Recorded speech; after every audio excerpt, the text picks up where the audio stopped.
White gravestones dot the countryside around Ypres in northwest Belgium, a haunting reminder of the deadly trench warfare of World War I. The largest and most famous cemetery is Tyne Cot, on the road to Passchendaele.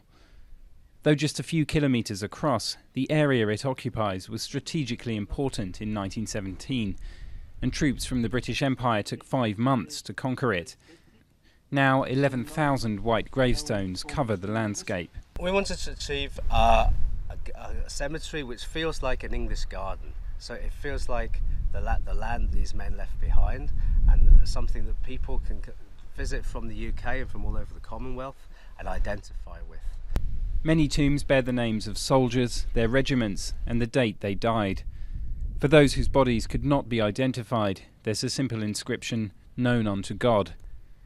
The names of 35,000 men who died in the muddy trenches are engraved on these walls.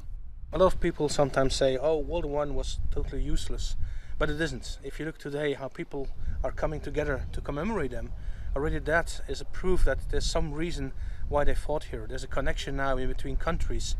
It's a sad connection, but it's a connection and it brings people back together.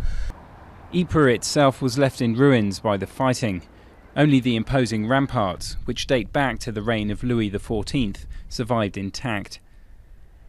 Every evening at 8 o'clock, watched by a hushed crowd, 4 members of the volunteer local fire brigade play the last post bugle call in homage to the fallen soldiers.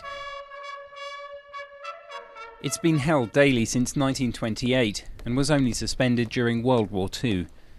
It will also be a key event at Thursday's meeting of European leaders.